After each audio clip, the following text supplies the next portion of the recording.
जी बिस्मिल्लाहिर्रहमानिर्रहीम, अस्सलाम वालेकुम।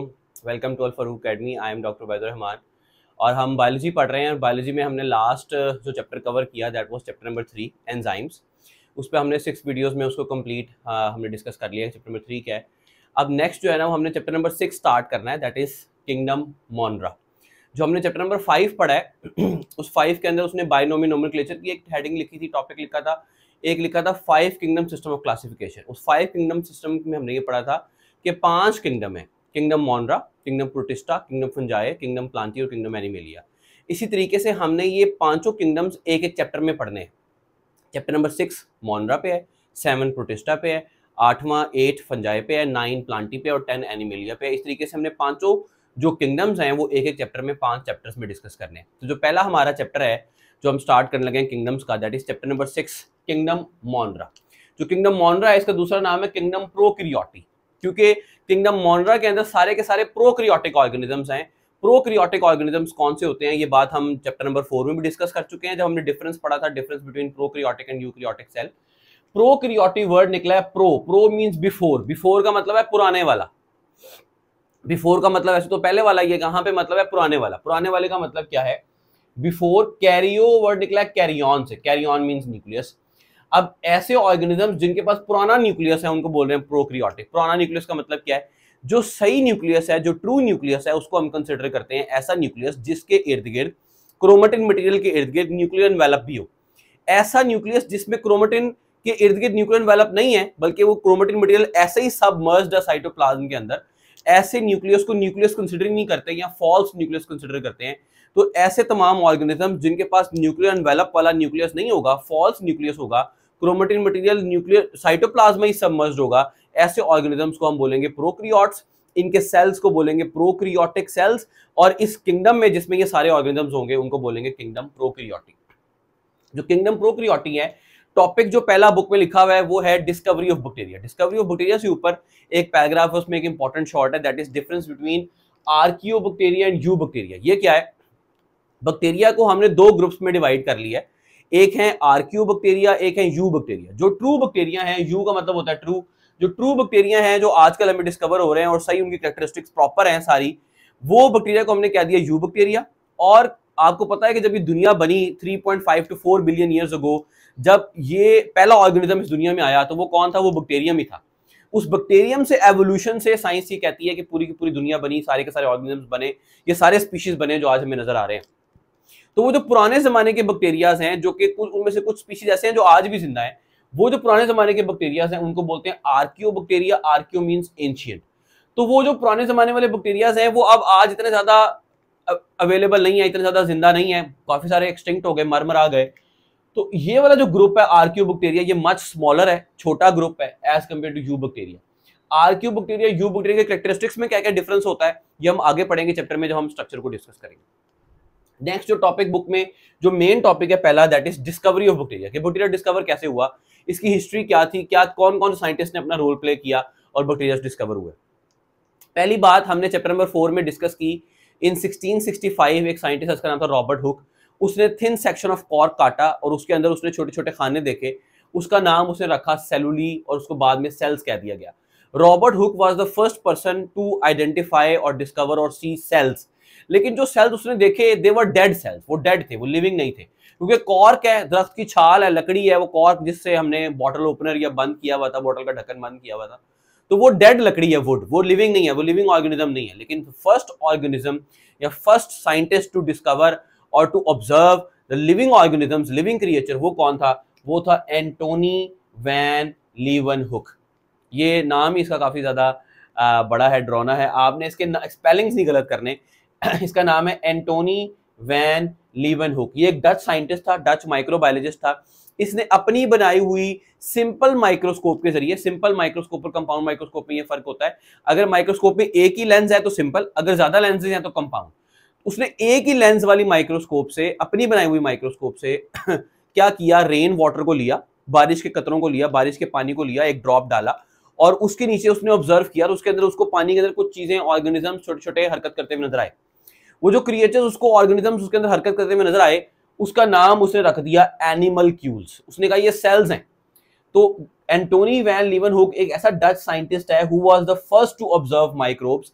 ये पहला बंदा है जिसने माइक्रो ऑर्गेनिजम्स को ऑब्जर्व किया। कौन से माइक्रो ऑर्गेनिजम्स को ऑब्जर्व किया? Such as bacteria and protozoa. ये थे उसके बारिश के पानी के अंदर। आज भी हमें पता है कि अगर हम बारिश का पानी लें तो उसमें हमें बैक्टीरिया प्रोटोजोआ इजीली मिल जाएंगे। उसने सबसे पहले रेन वाटर के अंदर देखे माइक्रो ऑर्गेनिज्म, उसके बाद सलाइवा में यानी थूक में देखे, विनेगर में, सिरके में देखे, इंक्लूजन्स में और बहुत सारे लिक्विड्स में देखे जैसे ब्लड में, प्लाज्मा में, इस तरह से और बहुत सारे फ्लूइड्स में उसने बाद में माइक्रो ऑर्गेनिज्म ऑब्जर्व किए। उसने जो ऑर्गेनिजम्स ऑब्जर्व किए थे वो कौन से थे? बैक्टीरिया और प्रोटोजोआ। उसने ये ऑर्गेनिजम्स ऑब्जर्व भी किए, उनकी एक्यूरेट ड्राइंग्स भी ड्रॉ करके दी कि ये मुझे लगता है कि ये ऐसे होंगे, और उनको डिस्क्राइब भी किया इनका स्ट्रक्चर किस तरीके का है। और उसमें जो उसने बातें की थी उनमें से काफी सारी बातें उस वक्त के लिहाज से, काफी सारी बातें आज भी करेक्ट हैं। ऑब्वियसली 100% बातें तो करेक्ट नहीं है क्योंकि ये बात हो रही है 1673 की। तो 1665 में यानी इससे 8 साल पहले रॉबर्ट हुक ने बताया कि सेल है, और उसके 8 साल के बाद एक डच साइंटिस्ट जिसका नाम था एंटोनी वैन लीवनहुक, इसने फर्स्ट लिविंग ऑर्गेनिज्म को ऑब्जर्व किया, फर्स्ट माइक्रो ऑर्गेनिज्म को ऑब्जर्व किया। कहां पर? रेन वाटर में। अपनी बनाई हुई सिंपल माइक्रोस्कोप के नीचे पानी को डाल के ऑब्जर्व किया, उसके कुछ चीजें हरकत करती नजर आई। उसने इसका नाम रख दिया एनिमलक्यूल्स। उनकी एक्यूरेट ड्राइंग्स बना के दी, उनको डिस्क्राइब किया, डिस्क्रिप्शंस बना के दी, बताया कि ये इस तरह के होंगे। बाद में इनको कंफर्म किया, वो सलाइवा के अंदर भी पाए गए, विनेगर के अंदर भी पाए गए, और बहुत सारे और बॉडी फ्लूइड्स में पाए गए। तो ये पहला साइंटिस्ट जिसने डिस्कवरी ऑफ बैक्टीरिया में अपना किरदार अदा किया वो था एंटोनी वैन लीवनहुक। उसके बाद जो सेकंड साइंटिस्ट हमारी बुक में लिखा हुआ है that is Lewis pasture. Lewis Pasteur की खिदमात और लुईस पास्चर के नाम से सब लोग फेमिलियर हैं। Louis Pasteur can be regarded as the father of microbiology. Louis Pasteur की इतनी खिदमात है माइक्रोबायोलॉजी में कि हम उसको फादर कंसिडर करते हैं माइक्रोबायोलॉजी का।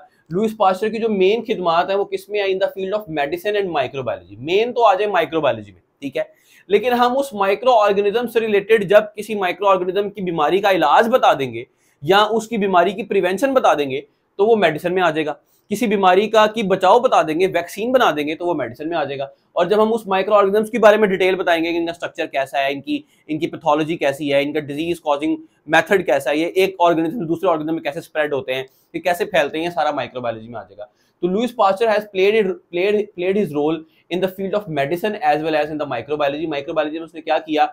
ही डेवलप्ड और डिस्कवर्ड द वैक्सीन्स। उसने वैक्सीन्स बना के दी। दुनिया की जो फर्स्ट वैक्सीन बनी वो एडवर्ड जेनर ने बनाई अगेंस्ट स्मॉल पॉक्स। ये बात भी डिटेल में डिस्कस हो चुकी हुई है। एडवर्ड जेनर ने वैक्सीन तो बना दी, लेकिन एडवर्ड जेनर को ये नहीं पता था कि ये वैक्सीन काम कैसे कर रही है, इसका मैकेनिज्म क्या है, मेथड क्या है, इसलिए वो मजीद किसी और बीमारी के खिलाफ वैक्सीन नहीं बना सका। लेकिन लुईस पास्चर को बीच में कहानी समझ आ गई, मैकेनिज्म समझ में आ गया कि ये वैक्सीन कैसे काम करती हैं, तो उसने मल्टीपल डिजीज के खिलाफ वैक्सीन बनाई और वैक्सीन के काम करने का तरीका भी समझाया कि वैक्सीन कैसे काम करती हैं। अभी सिंपली जस्ट इंट्रोडक्शन में वैक्सीन जो उसने बनाई वो 3 मेन बीमारियों के खिलाफ थी। एक थी एंथ्राक्स के खिलाफ, फाउल कॉलरा के खिलाफ और रेबीज के खिलाफ। अब ये तीनों के एक एक वर्ड लिखा हुआ है बुक में, मैं थोड़ा सा डिस्क्राइब कर देता हूँ सारी बीमारियों को, डिटेल तो बहुत ज्यादा है। एंथ्राक्स एक ऐसी बीमारी है जो कि एक रॉड शेप्ड बैक्टीरियम करता है, बैसिलस बैक्टीरियम करता है। ज्यादातर कॉमन शीप में है, मवेशियों में है, शीप में, भेड़ों में, गोट्स में, बकरों में, मवेशियों में। करता क्या है? जाता है उनकी बॉडी में, जाता है, उनको बुखार, तेज शदीद बुखार चढ़ता है और वो मर जाते हैं।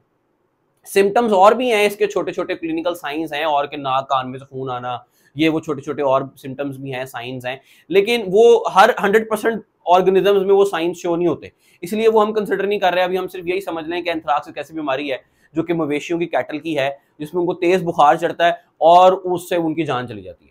इस बीमारी का नाम है एंथ्राक्स। तो इतने मवेशी मर रहे थे, कैटल मर रहे थे, तो it was a point of concern उस जमाने में कि एंथ्राक्स के खिलाफ लड़ा जाए।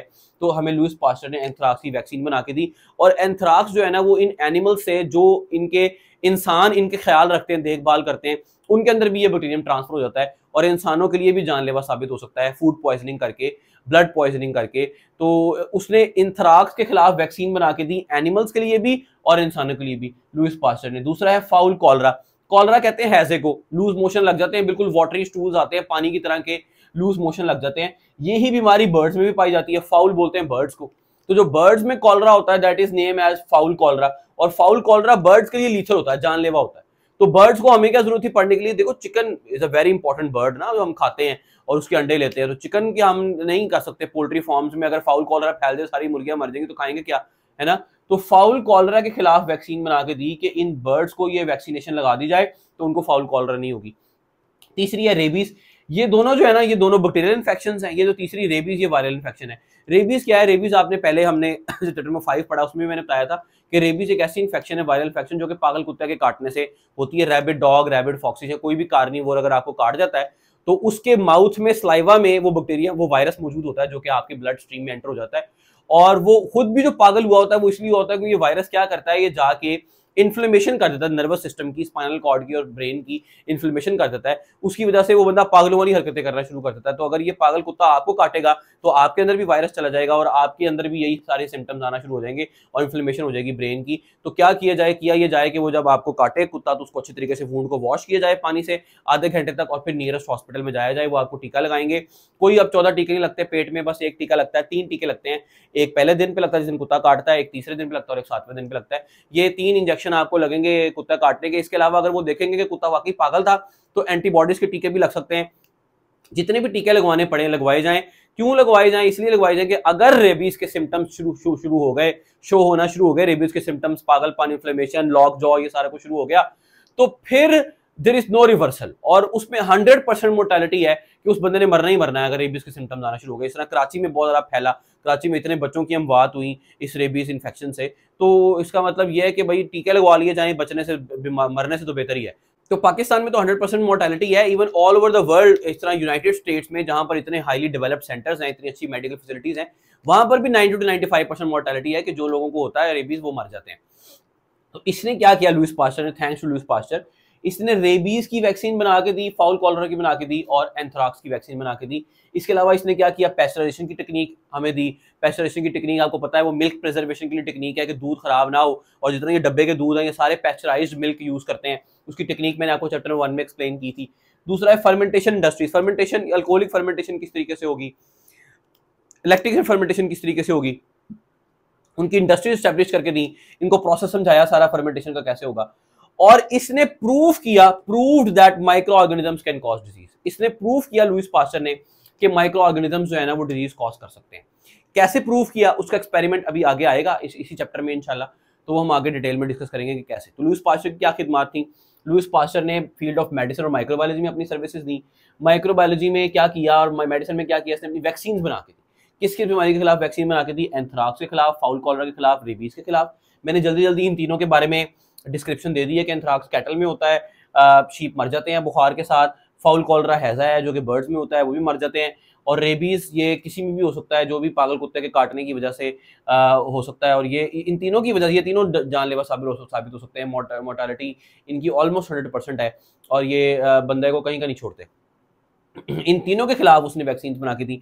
इसके अलावा उसने पेस्चराइजेशन की टेक्निक इंट्रोड्यूस कराई, फर्मेंटेशन की टेक्निक्स इंट्रोड्यूस कराई और प्रूव किया कि माइक्रो ऑर्गेनिजम्स जो है ना वो बीमारियां कॉज कर सकते हैं, डिजीज कॉज कर सकते हैं। जो तीसरा साइंटिस्ट हमारी बुक में लिखा हुआ है डिस्कवरी ऑफ बैक्टीरिया में, उसका नाम है रॉबर्ट कॉच। ठीक है, इसके स्पेलिंग रॉबर्ट कॉच है, असल में पढ़ते इसको रॉबर्ट कॉक है। आपका दिल करे पढ़ लें, दिल करे ना पढ़े। He was a German microbiologist, Germany का माइक्रोबायोलॉजिस्ट था। और उसने क्या किया, इसने कुछ पहले छोटे काम पढ़ लेते हैं, फिर उसके बाद इसने एक बहुत बड़ी थ्योरी दी जिस थ्योरी का नाम है जर्म थ्योरी ऑफ डिजीज। इसने इस थ्योरी दे के ये बात समझाई कि जर्म, जरासीम, बीमारियां कैसे करते हैं ऑर्गेनिजम्स के अंदर, कैसे डिजीज कॉज करते हैं और क्या क्या जो है ना वो बातें। इसके काफी सारे पोस्टुलेट्स हैं जर्म थ्योरी ऑफ डिजीज के, लेकिन इस जर्म थ्योरी ऑफ डिजीज के जो 4 बेसिक पोस्टुलेट्स हैं, 4 मेन पिलर्स हैं जिनके ऊपर ये थ्योरी खड़ी हुई है, वो 4 पिलर्स हमारी बुक में लिखे हुए हैं, वो भी हम एंड पे डिस्कस करते हैं। उससे पहले जनरल बातें रॉबर्ट कॉक ने क्या किया, ही आइसोलेटेड, जो ये एंथ्राक्स वाला बैक्टीरियम था ना, इसने लुईस पास्चर ने इसकी वैक्सीन बनाई थी। इसने उस बैक्टीरिया को आइसोलेट करके दिया, निकाल के दिया कि ये बैक्टीरियम है देखो जो कि एंथ्राक्स कर रहा है। वो बैक्टीरियम कैसा था? वो रॉड शेप्ड बैक्टीरियम था विद स्क्वेरिश एंड्स। रॉड, लंबी रॉड शेप्ड बैक्टीरियम था और उसके एंड्स कैसे थे? स्क्वेरिश, स्क्वायर तरह के रॉड से। मैंने अब इसको 2D बनाया है, 3 डायमेंशनल अगर मैं बनाता तो ज्यादा प्यारा बन जाना था, लेकिन मैं बना नहीं सकता 3 डायमेंशनल, इसलिए 2 डायमेंशनल मैंने बनाया। रॉड शेप्ड बैक्टीरियम है स्क्वेरिश एंड के साथ। जितने भी रॉड शेप्ड बैक्टीरियम होते हैं उनको बोलते हैं बैसिलस। रॉड शेप्ड बैक्टीरियम को बोलते हैं बैसिलस। एंथ्राक्स कर रहा है इसलिए इसका नाम हो गया एंथ्रासिस। तो ये इसका जीनस का नाम हो गया, ये इसके स्पीशी का नाम हो गया बैसिलस एंथ्रासिस। ये शीप में एंथ्राक्स करता है। इस बैक्टीरियम को आइसोलेट करके दिया रॉबर्ट कॉक ने। ठीक है, समझ आ गई बात। एक बात इसने ये की। दूसरा उसने क्या किया, उसने और बैक्टीरियम को, माइक्रोबायोलॉजिस्ट और बैक्टीरिया को डिस्कवर किया और बैक्टीरिया को आइसोलेट किया। और कौन से बैक्टीरिया को आइसोलेट किया? एक टीबी के बैक्टीरियम को आइसोलेट किया और कॉलरा के बैक्टीरियम को आइसोलेट किया। ये तीनों बैक्टीरिया के नाम आपकी बुक में नहीं लिखे हुए, आप लिख लें। एंथ्राक्स का बैक्टीरियम का नाम है bacillus anthracis. TB most common chest infection है, बैक्टीरियल इन्फेक्शन है। आपने अक्सर सुना होगा कि टीबी हो जाती है, पाकिस्तान में बहुत कॉमन है और 9 महीने का 12 महीने का इलाज चलता है, रोजाना गोली खानी पड़ती है। इस पे फिर इंशाल्लाह कभी डिस्कशन करेंगे।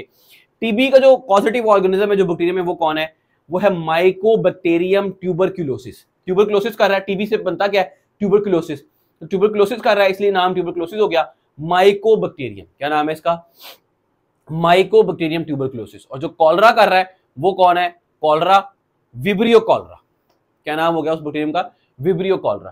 तो ये कुछ 3 बैक्टीरिया उसने आइसोलेट करके दिए, डिस्कवर करके दिए। उसके बाद उसने जर्म थ्योरी की के 4 पोस्टुलेट्स दिए, 4 पिलर्स दिए। वो कौन कौन से थे? नंबर 1, देखो, पहला पोस्टुलेट समझाने से पहले मैं एक जनरल बात कर रहा हूं कि किसी बंदे को कोई भी बीमारी होती है तो उसके पीछे कोई पॉजिटिव ऑर्गेनिज्म होता है जो भी बीमारी कर रहा होता है। कोई ऐसा बैक्टीरियम होता है या वायरस होता है या कोई चीज होती है जो उसको इन्फेक्शन कर रही होती है। फॉर एग्जाम्पल, किसी का गला खराब हुआ है तो हो सकता है वो बैक्टीरियल इन्फेक्शन हो। किसी की आंखें खराब हुई हैं, इस तरह आईज आजकल बड़े फैले हुए हैं, आशोबे चश्म, तो वो वायरल इन्फेक्शन एडिनो वायरस है जो कर रहा है। जो भी बीमारी, जैसे किसी को मलेरिया हुआ है तो उसके पीछे वो प्लाज्मोडियम है जो कि मलेरिया कर रहा है। किसी को डेंगू हुआ है तो उसके पीछे डेंगू वायरस है जो कि वो इन्फेक्शन कर रहा है। इसका मतलब किसी को कोई भी बीमारी होती है तो उसके पीछे कोई पॉजिटिव ऑर्गेनिज्म होता है स्पेसिफिक, ठीक है।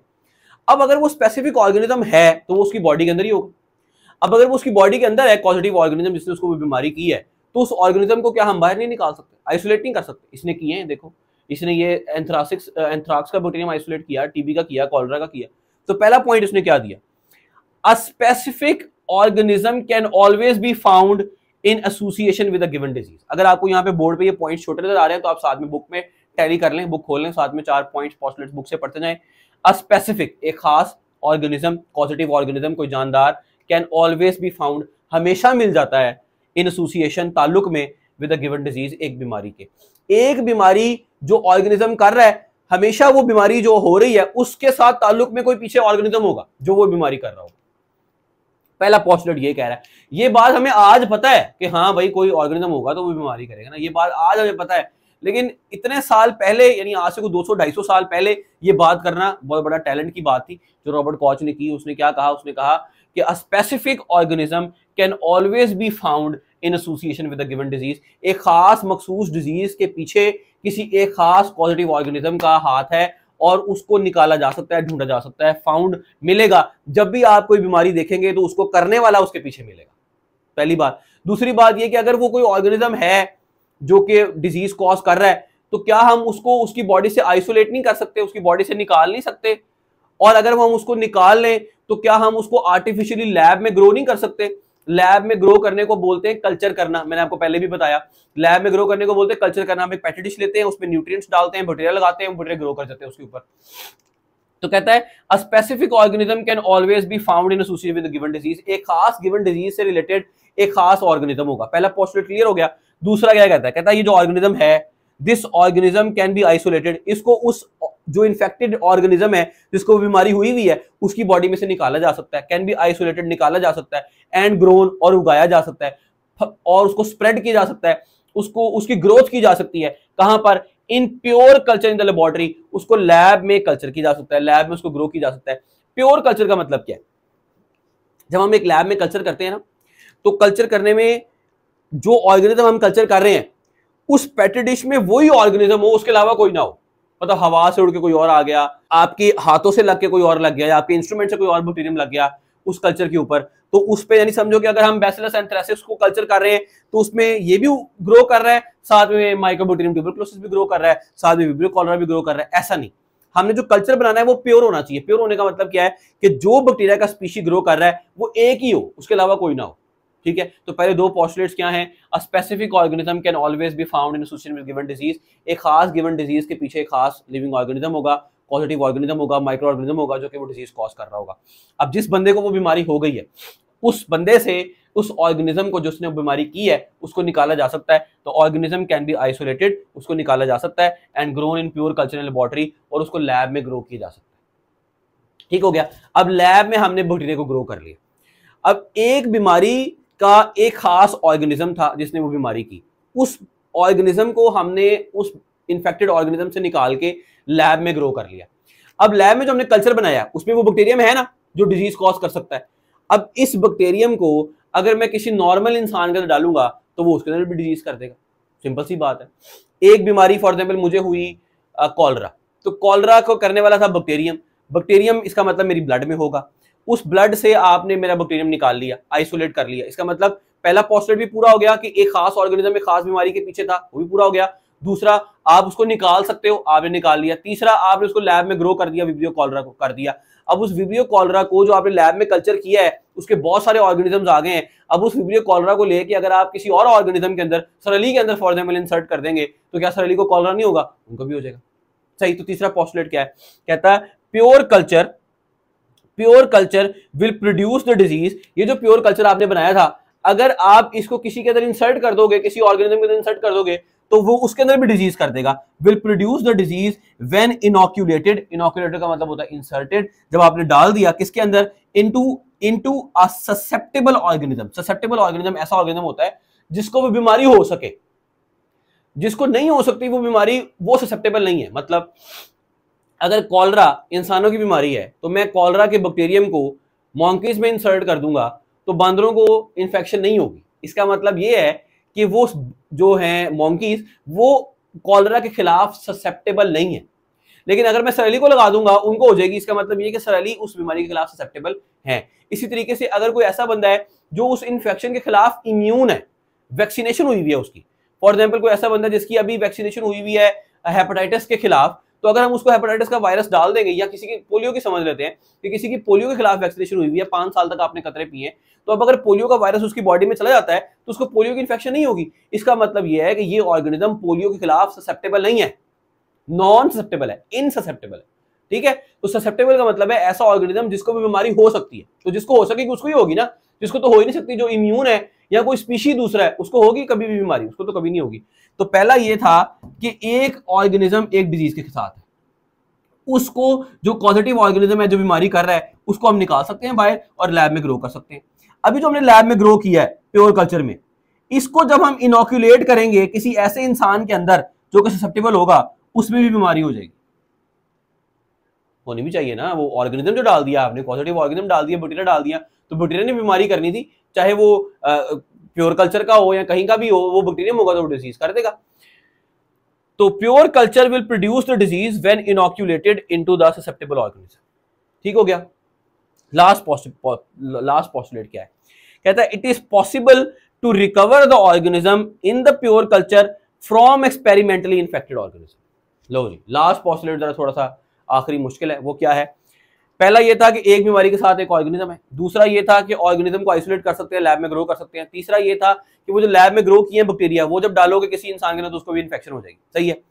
अब वो जो इन्फेक्शन हमने इंसान को की है, सरली को हमने जो बैक्टीरिया डाले हैं वो खुद से डाले, इसका मतलब ये है कि वो एक्सपेरिमेंटली इन्फेक्टेड ऑर्गेनिज्म है। कौन है? हमने खुद एक्सपेरिमेंट में डाला, इन्फेक्शन डाला है उसके अंदर।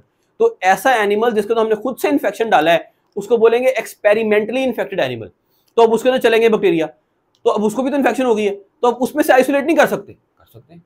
और उसमें से आइसोलेट करके लैब में ग्रो नहीं कर सकते? कर सकते। तो यही हमारा फोर्थ पोस्टुलेट है। वो क्या कह रहा है? इट इज पॉसिबल, ये भी पॉसिबल है, टू रिकवर द ऑर्गेनिज्म, के ऑर्गेनिज्म को आइसोलेट कर लिया जाए, रिकवर कर लिया जाए इन द प्योर कल्चर, लैब में प्योर कल्चर में ग्रो कर लिया जाए। किससे? फ्रॉम एक्सपेरिमेंटली इन्फेक्टेड ऑर्गेनिज्म, उससे जिसको हमने खुद से एक्सपेरिमेंटली इन्फेक्ट किया था, जिसको हमने खुद से एक्सपेरिमेंटली इन्फेक्ट किया था, उसके बॉडी से उस बैक्टीरिया को आइसोलेट कर लिया जाए, लैब में उसको कल्चर कर लिया जाए, वो भी कर सकते हैं। ठीक है। तो ये 4 पोस्टुलेट्स है जर्म थ्योरी ऑफ डिजीज के, कि एक डिजीज के खिलाफ एक खास ऑर्गेनिज्म होगा, वो ऑर्गेनिज्म को हम आइसोलेट भी कर सकते हैं और उसको लैब में ग्रो भी कर सकते हैं। जो लैब में उसको ग्रो किया होगा कल्चर में, कल्चर को जब हम एक ससेप्टेबल ऑर्गेनिज्म को डालेंगे उसको भी बीमारी हो जाएगी। और ये जो हमने जिसमें डाला है ये एक्सपेरिमेंटली इन्फेक्टेड एनिमल है। इस एक्सपेरिमेंटली इन्फेक्टेड ऑर्गेनिज्म से, एनिमल से जब बैक्टीरिया, इसको भी आइसोलेट किया जा सकता है और उसको भी लैब में प्योर कल्चर में ग्रो किया जा सकता है। तो क्या बना? It is possible to recover the organism in the pure culture from experimentally infected organism. तो बस यहाँ तक ही रखते हैं। नेक्स्ट हमारा है अकरेंस ऑफ बैक्टीरिया, उसके बाद शेप्स ऑफ बैक्टीरिया, वो इंशाल्लाह हम नेक्स्ट लेक्चर में डिस्कस करेंगे। उम्मीद है कि आप लोगों को समझ में आ गई होगी। कोई बात अगर पूछनी है तो आप कमेंट्स में पूछ लें।